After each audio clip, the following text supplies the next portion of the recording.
suis Jean Marot, je suis avocat depuis 2004. Je dirais que je suis devenu avocat entrepreneur il y a une dizaine d'années et plus récemment entrepreneur avocat. Les matières que je pratique, c'est essentiellement trois domaines: le roulage, donc la circulation routière, l'indemnisation du dommage corporel et le droit médical. L'ADN de notre bureau, je dirais qu'il est quand même, ça fait peut-être bateau de le dire comme ça, mais centré sur l'humain. Et l'humain, je veux évidemment dire le client, mais je dis aussi l'humain au sein de l'équipe. On est, je dirais, dans un fonctionnement très horizontal. Chacun a son rôle, mais on travaille tous dans la même direction.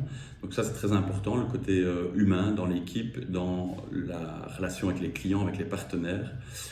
Donc on est user-centrique, mais je vais dire le user, c'est pas que le client, c'est toute personne impliquée dans le projet d'une manière ou d'une autre. Dans l'ADN, je dirais qu'on a aussi souhait de faciliter l'accès au droit. Et grâce à tous les outils qu'on partage avec Droit Quotidien, par exemple, le langage clair, le legal design, on va toujours aller chercher ce qui va permettre de rendre le chemin vers le droit plus accessible. C'est pour ça d'ailleurs qu'on vient de rebrander notre cabinet qui devient Legal Street. Donc c'est le droit de la route, puisque c'est ce qu'on pratique, mais c'est aussi la route du droit, la route vers le droit.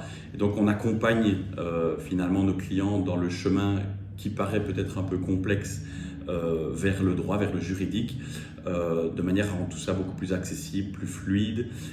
Et finalement, ce qu'on cherche à supprimer, c'est tous ces points de friction qu'on peut rencontrer, ou qu'on croit encore aujourd'hui rencontrer dans le travail, la collaboration avec un avocat. On ne veut plus que quelqu'un puisse se dire « Ah non, je dois aller voir un avocat, ça va être pénible, ça va être complexe, je ne vais rien comprendre, ça va être cher ». Donc nous, on veut vraiment faciliter cette relation client-avocat. Le langage clair et le legal design, oui, ça c'est vraiment des outils qu'on utilise au quotidien. D'ailleurs, je vois plutôt le langage clair comme une partie du legal design, comme une manière de développer du legal design. Et ça fait partie vraiment de la mission qu'on s'est assignée, nous, Legal Street, en tant que cabinet d'avocats, mission de facilitateur d'accès au droit. C'est d'ailleurs de là que ce nom a été choisi, c'est le Legal Street, le droit de la route, mais aussi la route du droit, le chemin d'accès au droit.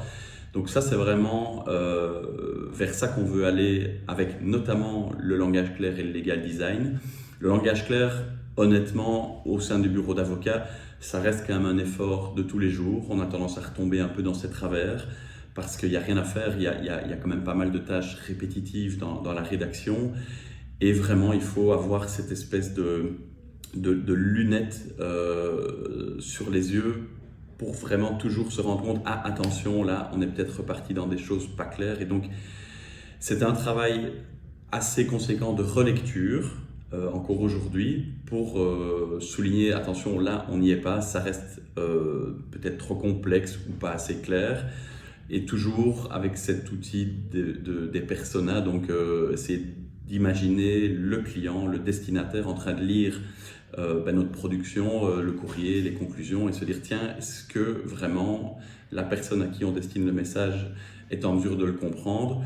Souvent on se rend compte aujourd'hui que non, c'est pas assez clair, mais ce qui est vraiment top, c'est de se rendre compte au fur et à mesure que réellement là ça répond à une attente et que ça améliore de manière spectaculaire le degré de satisfaction du client dans le cadre de sa relation avec l'avocat.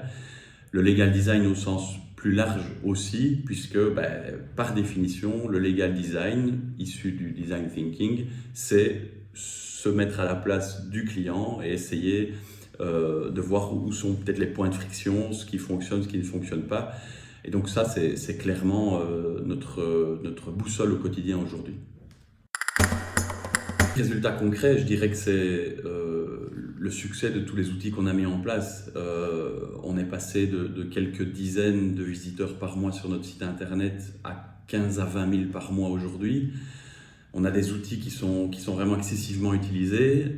Pour le clin d'œil, l'outil le plus utilisé, c'est l'éthylomètre virtuel qu'on a sur le site qui permet de calculer son taux d'alcool sur base de l'encodage des consommations. Ceci dit, c'est un outil de prévention très intéressant parce qu'on se rend compte que le taux d'alcool continue à augmenter longtemps après le dernier verre, donc soyez prudents.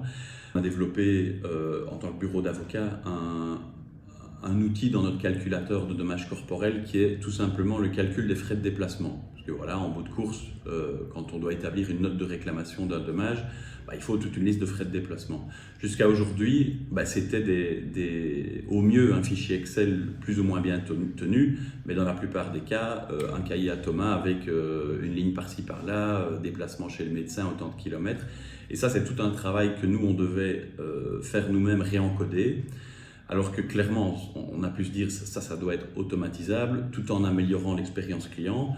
Voilà, très concrètement, aujourd'hui, nos clients, ils sont dans la salle d'attente du médecin chez qui ils ont dû se déplacer pour une expertise par exemple. Ils encodent directement dans notre outil le déplacement. Le calcul du trajet est fait en direct, c'est encodé dans leur dossier. Pour nous, c'est automatisé, on ne doit plus faire le calcul. Et pour le client, qui est en plus victime, donc c'était un peu jusqu'à là la double peine de devoir faire tout cet encodage, c'est automatiquement fait et il n'a plus à y penser. Ça, c'est vraiment des résultats très concrets qui permettent un plus des deux côtés, du côté de l'avocat et du côté de son client.